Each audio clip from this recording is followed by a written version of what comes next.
नमस्कार, आप देख रहे हैं न्यूज 24। आपके साथ मैं हूं प्रत्युष खरे। पूरी दुनिया कोरोना से परेशान है। मौत के आंकड़े बढ़ रहे हैं। हर कोई इलाज ढूंढ रहा है। कई देश हैं जो कि वैक्सीन बनाने की जुगत लगा रहे हैं। इसके लिए बाकायदा ट्रायल भी शुरू हो चुका है। लेकिन वैक्सीन कब तक बनेगी और कितने दावे के साथ कहा जा सकता है कि वैक्सीन इतने कम समय में बन जाएगी, जबकि हर दिन मौत के आंकड़े अलग अलग देशों में बढ़ते जा रहे हैं। पूरी दुनिया में 29 लाख से ज्यादा लोग कोरोना से प्रभावित हो चुके हैं।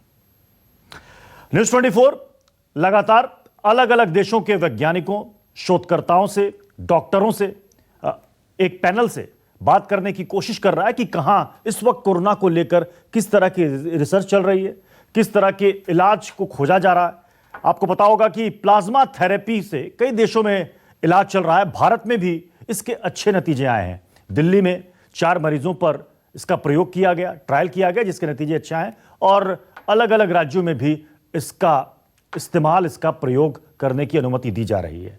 लेकिन सवाल यह है कि क्या कोरोना इतनी जल्दी खत्म हो जाएगा क्या? क्योंकि सिंगापुर की यूनिवर्सिटी, उसका यह दावा है कि 20 मई तक भारत में कोरोना खत्म हो सकता है। क्या यह इतना आसान है? क्या यह संभव हो पाएगा? कई तरह के सवाल हैं। हमारे साथ इस वक्त सीधे अमेरिका से डॉक्टर अमितेश जुड़ रहे हैं, जो कि जाने माने साइंटिस्ट हैं कैलिफोर्निया यूनिवर्सिटी में, और कोरोना पर अच्छा खासा इन्होंने रिसर्च भी कर रखा है। डॉक्टर अमितेश, स्वागत है आपका। धन्यवाद। डॉक्टर अमितेश, यूएस में ही लगभग 54,000 को पार कर गया है मौत का आंकड़ा, और सबसे ज्यादा मेरे ख्याल से इस वक्त दुनिया में यूएस सबसे ज्यादा परेशान है। उसके बाद आप कह सकते हैं स्पेन है, इटली है, भारत भी इससे परेशान है। अब आगे क्या आपको तस्वीर नजर आ रही है? क्योंकि अलग अलग तरह के दावे आप भी सुन रहे होंगे, कई सारे रिसर्च सामने आ रहे हैं, स्टडीज सामने आ रही है। कहा जा रहा है कि कोरोना मई में खत्म हो जाएगा, कोई कह रहा है कि जून में खत्म हो जाएगा। क्या आपको लग रहा है ऐसा? देखिए, अभी तक जितने भी दावे आप सुन रहे हैं, जो भी हमें बताया जा रहा है, वो सब एक अनुमान है। किसी के पीछे बहुत ज्यादा डेटाबेस अभी नहीं है। तो जैसा 20 मई का अभी आप बता रहे हैं कि सिंगापुर से कुछ न्यूज आई, 20 मई तक इंडिया में खत्म हो जाएगा। अभी तक हमारे पास कोई कॉन्क्रीट एक डेटा नहीं है जिसके बेसिस पे हम कहें कि हाँ 20 मई तक खत्म हो जाएगा। मैं उम्मीद करता हूँ, प्रे करता हूँ कि ऐसा हो, लेकिन सिचुएशन अभी उस लेवल पे नहीं है जिसको देख के मैं कहूँ कि 20 मई तक शायद ये कंट्रोल में आ जाएगा। अगर हम प्रॉपर डिसिप्लिन को मेंटेन करते हैं, और जो ये क्वारंटाइन की बात हो रही है, लॉकडाउन की बात हो रही है, अगर हम उसको उसी तरीके से, उसी जज्बे के साथ मेंटेन रखते हैं, तो शायद हम इसके जो रैपिड इंक्रीज है उसको फ्लैट कर देंगे। अगर हम उतना भी अचीव कर पाते हैं तो वो हमारे लिए एक बहुत बड़ी अचीवमेंट होगी, क्योंकि उसके बाद फिर मेडिकल फैसिलिटी और जो साइंटिस्ट हैं उनका जॉब होगा कि बाकी जो केसेस हैं उसको कैसे कम करें और इसके अगेंस्ट स्ट्रेटजी कैसे डेवलप करें। जी अच्छा, देखिए, इस बीच टेस्टिंग को सबसे ज्यादा कहा जा रहा है कि जितना ज्यादा से ज्यादा आप टेस्ट करेंगे उससे पता चल पाएगा कि कहां कितने संक्रमित हैं। टेस्टिंग के साथ साथ कहा जा रहा है कि आपको ट्रेस भी करना पड़ेगा। यह सबसे बड़ा चैलेंज कि हर देश के लिए बना हुआ है। क्या आपको लग रहा है कि यह स्ट्रेटेजी सही है, सही दिशा में देश आगे बढ़ रहे हैं? देखिए, टेस्टिंग ज्यादा से ज्यादा करना हर तरीके से अच्छा है। हाँ। उसके 2-3 पहलू हैं। पहला यह है कि अगर आप देख रहे हो कि हम लोग कोविड-19 जो डेथ रेट की बात कर रहे हैं, तो वो डेथ रेट इस चीज पे डिपेंडेंट है कि हमें कितना ये सही तरीके से पता है कि नंबर ऑफ इन्फेक्टेड केसेस कितने हैं। क्योंकि अगर नंबर ऑफ इन्फेक्टेड केसेस ज्यादा होंगे तो डेथ रेट खुद ही नीचे हो जाएगा। अभी प्रॉब्लम यह है कि बहुत सारे कंट्रीज में नंबर ऑफ जो टेस्टिंग है उसकी कैपेसिटी लिमिटेड है। उसको बढ़ाएंगे तब हमें पता चलेगा कि डेथ रेट कम है, और जो एक पैनिक है कि इसका 7% to 10% तक का डेथ रेट है, शायद वो नीचे आ जाए, और वो इतना नीचे आ जाए कि शायद वो एक किसी दूसरी डिजीज के जैसा जो डेथ रेट होता है वैसा हो जाए। ये एक फैटेलिटी रेट को लेकर पहलू है। दूसरा जो बहुत इंपॉर्टेंट पहलू है वो है कि अगर हम टेस्टिंग करते हैं तो उससे हमें ये पता चलेगा कि कौन कौन से ऐसे लोग थे जिनके अंदर ये इन्फेक्शन हुआ लेकिन उनके अंदर डिजीज डेवलप नहीं हुआ। और ये बहुत इंपॉर्टेंट है, क्योंकि आप भी जो एक प्लाज्मा थेरेपी की बात कर रहे थे, वो इस चीज पर डिपेंडेंट होता है कि हमें एक पॉपुलेशन मिले जो या तो रिकवर्ड है या फिर वो नेचुरली इम्यून है, उसके अंदर वायरस आया और डिजीज डेवलप हुआ ही नहीं। क्योंकि अगर हमें ये लोग मिलते हैं जो इसको लेके इम्यून है, तो हम उन्हीं के प्लाज्मा को यूज कर सकते हैं पेशेंट्स को ठीक करने में, उनको ट्रीट करने में। तो ये टेस्टिंग की जो बात की जा रही है ये बहुत इंपॉर्टेंट है। साथ ही अच्छा, साथ इसके साथ ये ये बात प्लाज्मा थेरेपी, डॉक्टर अमितेश, ये प्लाज्मा थेरेपी तो काफी पहले से इस्तेमाल में है, इसको लाया गया है, चाहे सार्स हो, मर्स हो या फिर H1N1 हो। ये इसमें कोविड-19 में, और इसको लेकर चर्चा भी हो रही है क्योंकि इसके नतीजे अच्छे आ रहे हैं। अमेरिका में भी इसको लेकर अनुमति मिल गई है, इससे इलाज भी हो रहा है, चीन में इसके अच्छे नतीजे आए थे। तो जब तक वैक्सीन नहीं डेवलप कर पा रहे हैं हम, तब तक क्या यही एकमात्र तरीका होगा प्लाज्मा थेरेपी फिलहाल?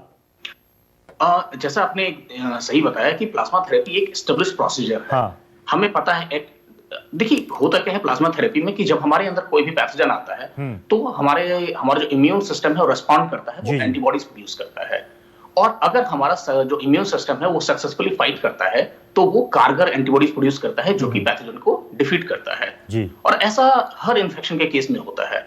कोविड-19 के केस में भी हम यही उम्मीद कर रहे हैं कि बहुत सारे ऐसे लोग हैं जिनके अंदर ये वायरस आया और उनका जो नेचुरल इम्यून सिस्टम था उसने एंटीबॉडी प्रोड्यूस किया और वो एंटीबॉडी इस वायरस को डिफीट कर दिया। तो यही यहाँ पे स्ट्रेटजी है कि हम उन एंटीबॉडीज को यूज करते हैं उस प्लाज्मा के ट्रांसफर के थ्रू जिससे कि पेशेंट रिकवर करे। ये एक एस्टेब्लिश प्रोसीजर है और इसके अच्छे न्यूज आ रहे हैं। वैक्सीन डेवलपमेंट में टाइम लगता है।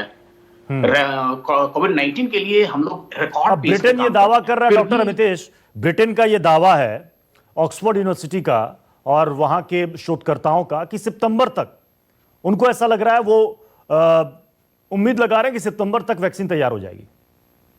इतने कम समय में मुमकिन हो पाएगा? सितंबर तक का जो दावा है वो थोड़ा ओवर ऑप्टिमिज्म है। हाँ। लेकिन उसमें एक जो फैक्ट है वो ये है कि यूके के ऑक्सफोर्ड यूनिवर्सिटी में जो काम किया जा रहा है उन्होंने एक बहुत इंपॉर्टेंट स्टेप लिया है कि इस वैक्सीन के डेवलपमेंट के 3 से 4 फेजेस होते हैं जी। उसका जो एक इंपॉर्टेंट फेज होता है वो क्लिनिकल ट्रायल का होता है। जी। क्लिनिकल ट्रायल को भी अलग अलग फेजेस में बांटा जाता है। पहला जो फेज होता है उसमें हम 100 या 100 से कम वॉलंटियर्स को रिक्रूट करते हैं। यहीं पे यूके यूनिवर्सिटी ने एक मेजर लीप लिया है कि उन्होंने पहले ही फेज में करीब 800 वॉलंटियर को रिक्रूट कर लिया है। और नॉर्मली फेज 1 में रैंडमाइज्ड ट्रायल नहीं होता है, यूके यूनिवर्सिटी फेज 1 में ही रैंडमाइज्ड ट्रायल कर रहा है। तो उन्होंने टाइम बचाने के लिए एक बहुत मेजर स्टेप लिया है जिसके थ्रू डेफिनेटली जो ड्यूरेशन है वो छोटा होगा। उम्मीद है कि 6 महीने से 8 महीने तक में अगर जो इसका इफेक्ट हम उम्मीद कर रहे हैं वो पॉजिटिव रहा तो वैक्सीन डेवलप हो सकता है। अच्छा, रैपिड एंटीबॉडी टेस्टिंग किट को लेकर आपने देखा कि हर जगह इसको लेकर के सवाल खड़े किए जा रहे हैं। अब तो यहां पर आईसीएमआर ने मनाही कर दिया है कि फिलहाल इस किट से, जो कि चीन से आई थी किट थी, उससे अब यहां पर टेस्ट नहीं किया जाएगा। कितनी ऑथेंटिसिटी है इस किट की? क्योंकि अगर ऐसे हुआ तो फिर कंफ्यूजन और आपको लगता नहीं कि बढ़ जाएगा? प्रत्युष, ये आपने बहुत इंपॉर्टेंट क्वेश्चन पूछा है और ये लोगों को समझने की पूरी जरूरत है। कोई भी जो हम किट यूज करते हैं, हाँ। जो भी हम डायग्नोस्टिक किट यूज करते हैं, चाहे वो पीसीआर बेस्ड किट हो या फिर एंटीबॉडी बेस्ड किट हो, हर किट का एक सर्टेन फॉल्स नेगेटिव रेट होता है। फॉल्स नेगेटिव का मतलब ये होता है कि मान लीजिए मेरे अंदर वायरस है और मैंने उस किट को यूज करके ये पता करने की कोशिश करी कि मेरे अंदर वायरस है या नहीं, हाँ। तो चांसेस होते हैं कि 100 में से कुछ ऐसे लोग होंगे जिनके अंदर वायरस होने के बाद भी वो किट नेगेटिव बता देगा। इसे हम फॉल्स नेगेटिव कहते हैं जी। लेकिन अगर फॉल्स नेगेटिव का रेट ज्यादा होता है तो ये कैटास्ट्रॉफिक होगा, क्योंकि मानिए कि मेरे अंदर वायरस है और किट ने बता दिया कि मेरे अंदर वायरस नहीं है और मैं बहुत आराम से बाहर घूमने लगा, लोगों के कांटेक्ट में आने लगा, तो मैं इसका एक कैरियर बन जाऊंगा।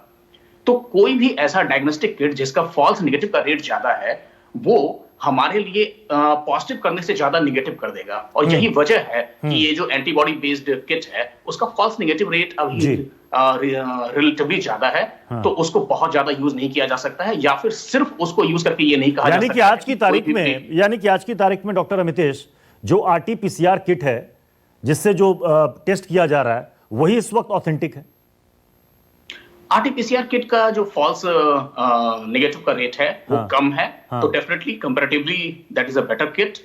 लेकिन इसके साथ साथ मैं यही बोलूंगा कि ये जो एंटीबॉडी बेस्ड किट है ये एक सप्लीमेंट्री डायग्नोस्टिक किट हो सकता है, क्योंकि इसका बहुत इंपॉर्टेंट रोल होता है फिर ये पता करने में कि कौन कौन ऐसे पॉपुलेशन है जो कि नेचुरली इम्यून है और उनकी हमें जरूरत है, उन्हीं के थ्रू हम प्लाज्मा थेरेपी को और आगे बढ़ा सकते हैं। अच्छा, ये देखिए, लॉकडाउन और सोशल डिस्टेंसिंग, इसको लेकर कहा जा रहा है कि फिलहाल यही एकमात्र उपाय है। क्या लॉन्ग रन तक, अगर मान लीजिए 1 महीने 2 महीने तक और सोशल डिस्टेंसिंग का पालन किया जाए, लॉकडाउन का पालन किया जाए, तो क्या रफ्तार को खत्म किया जा सकता है भारत में? डेफिनेटली अगर हम इस लॉकडाउन को कुछ समय और तक जैसे 3 मई तक आपको पता है कि यहां पर लॉकडाउन है, 3 मई तक लॉकडाउन है। अगर मान लीजिए कि सरकार को लगा और सरकार ने 21 दिन 22 दिन या पूरे मई तक लॉकडाउन और बढ़ा दिया, तो क्या जून में कोरोना मरीजों की संख्या कम होगी या मामले आने बिल्कुल बंद हो जाएंगे? क्या आपको लगता है?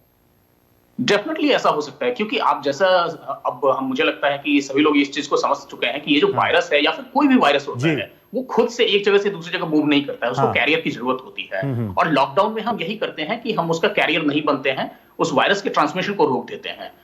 एक बार हम अगर इस जो ट्रांसमिशन का चेन है उसको ब्रेक कर देते हैं और उसके बाद जो एक प्रॉपर डिसिप्लिन बताया गया है, वर्क प्लेस पे सोशल डिस्टेंसिंग मेंटेन करना, केयर करना, अपने हाथ को वॉश करते रहना, अगर हम ये कर रहे हैं तो फिर आगे जो नए केसेस हैं उसके आने की जो रेट है बहुत नीचे हो जाएगी। और एक बार वो रेट नीचे हो जाता है, फिर हेल्थ केयर सिस्टम जो हमारा है वो इतना कैपेबल हो जाएगा कि बाकी जो कुछ केसेस आएंगे उनको वो मैनेज कर ले, डील कर ले।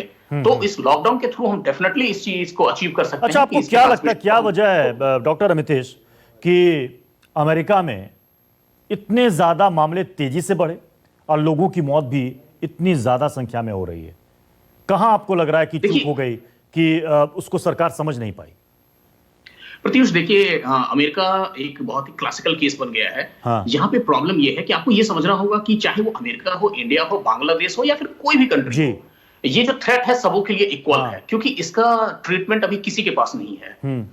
और अगर हम इसके जो शुरुआत का जो लॉकडाउन का या फिर इसका सोशल डिस्टेंसिंग का जो मेजर्स है उसको नहीं लेंगे तो फिर इसके ट्रांसमिशन को हम रोक नहीं सकते। और यूएस यहीं पे गलती किया है, क्योंकि यहाँ का जो एडमिनिस्ट्रेशन था, यहाँ की जो गवर्नमेंट थी, वो शुरू के समय में बहुत कंफ्यूज थी। इनफैक्ट अभी तक जो यहाँ पे डिसीजंस आ रहे हैं वो बहुत रैशनल नहीं है। तो अगर शुरुआत के दौर में ही अगर इसके लॉकडाउन को प्रॉपरली मेंटेन किया जाता, सोशल डिस्टेंसिंग को मेंटेन किया जाता, तो ये रेट इतना नहीं होता। और अब चूंकि एक नंबर इतना बढ़ गया है और उससे आगे ट्रांसमिशन हो रहा है, तो इसका रेट बढ़ता ही जा रहा है। आप डेथ रेट देखोगे तो यूएस में डेथ रेट ऐसा नहीं है कि दूसरे कंट्रीज से बहुत ज्यादा है। यूरोपियन कंट्रीज में डेथ रेट 10 to 12% है, यूएस में अभी भी 6 to 7% डेथ रेट है। तो यहाँ का हेल्थ केयर अच्छे से काम कर रहा है। इट्स जस्ट दैट कि जो इनिशियल कंफ्यूजन था, जहां पे कि लॉकडाउन को अच्छे से इंप्लीमेंट करना था, वो नहीं किया गया।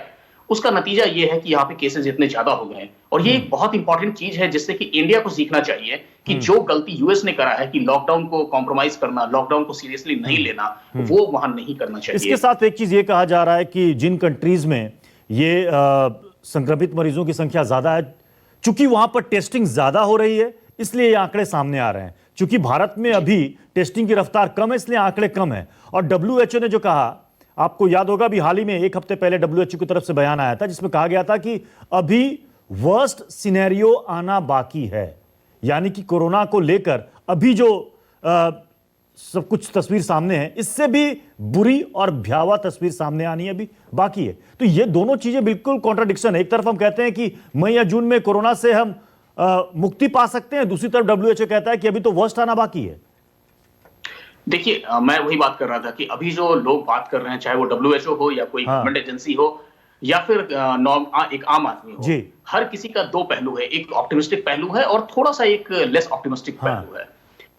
जो ऑप्टिमिस्टिक पहलू है ये बताता है कि अगर हम अपने डिसिप्लिन को अच्छे से मेंटेन करते हैं तो इसके ट्रांसमिशन रेट को हम फ्लैट करेंगे। लेकिन ट्रांसमिशन रेट को फ्लैट करने का ये मतलब नहीं है कि केसेस आने बंद हो जाएंगे, बस उसका रेट जो इंक्रीज का है वो कम हो जाएगा। तो ये डेफिनेटली होगा, हम जिस तरीके की मेजर्स अभी ले रहे हैं उससे। डब्ल्यूएचओ ने जो कहा है उसका ये मतलब है कि नंबर जो अभी हम देख रहे हैं ये नंबर काफी बढ़ेगा और वो अगर उसके बढ़ने का रेट कम हो सकता है, लेकिन वो बढ़ेगा ही बढ़ेगा जब तक हमारे पास इसके अगेंस्ट प्रॉपर एंटीवायरल्स या फिर कोई वैक्सीन नहीं आ जाता या फिर हम बड़े पैमाने पे प्लाज्मा थेरेपी को यूज करना शुरू नहीं कर देते हैं तो। अच्छा, देखिए, चीन में वुहान से शुरुआत हुई थी दिसंबर में और उसके बाद मार्च तक चीन ने धीरे धीरे करके लॉकडाउन हटा दिया। लेकिन अब ये वायरस मतलब म्यूटेट करके अब ये नए चैलेंजेस भी दे रहा है चीन में। आपको लग रहा है कि हम अगर चीन के अब तक के एक्सपीरियंस को देख करके ये माने कि 4 महीने बाद इससे हमें मुक्ति मिल जाएगी, अगर मार्च से ही काउंट करें तो मार्च, अप्रैल, मई, जून के आखिर तक, तो चीन के एक्सपीरियंस से अगर मैं भारत की तुलना करूं तो क्या आपको लग रहा है कि इस तरफ कुछ पॉजिटिव हम सोच सकते हैं? डेफिनेटली चीन का जहां तक आप लोगों को भी पता होगा कि वहां पर जो क्वारंटाइन का जो एक स्टेप था वो बहुत ही स्ट्रिक्ट था। हाँ। जहां तक मेरी जानकारी है, मेरे जो कलीग्स मुझे बताते हैं, वहां पे ऐसा था कि एक बिल्डिंग के नीचे वहां पे पुलिस खड़ी थी। उनका एकदम प्रॉपर ये देखा जा रहा था कि कोई भी अपनी कम्युनिटी से बाहर ना आए। वो बहुत स्ट्रिक्ट मेजर था लॉकडाउन का। अगर वैसा कुछ किया जाता है या उसे थोड़ा सा कम भी किया जाता है तो डेफिनेटली इसका जो ट्रांसमिशन का रेट है वो कम हो जाएगा।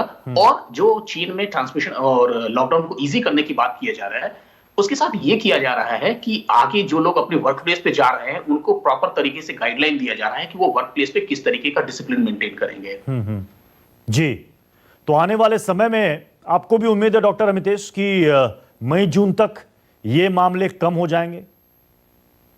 प्रत्युष, देखिए, मैं एक बहुत ही ऑप्टिमिस्टिक पर्सन हूं, तो मैं डेफिनेटली ये उम्मीद करता हूं कि मई के एंड तक या फिर जून आते आते तक इसके जो नए मामले हैं वो आएंगे, लेकिन उसका जो एक रेट ऑफ इंक्रीज है वो कम हो जाएगा, वो मैनेजेबल हो जाएगा।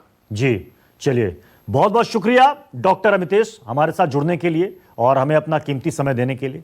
कैलिफोर्निया यूनिवर्सिटी के साइंटिस्ट डॉक्टर अमितेश हमारे साथ जुड़े थे, जो कि ये बता रहे थे कि हम सबको ये उम्मीद है और ऐसी आशा कर रहे हैं कि अगर सारी चीज़ें, लॉकडाउन और क्वारंटीन, इन सब चीज़ों का पालन किया गया तो हम इससे काफ़ी हद तक मुक्त हो सकते हैं। चलिए, होप फॉर द बेस्ट। पूरा देश, पूरी दुनिया इस वक्त यही चाह रही है कि जल्द से जल्द ये महामारी, जो वैश्विक महामारी है, इससे हर किसी को निजात मिले।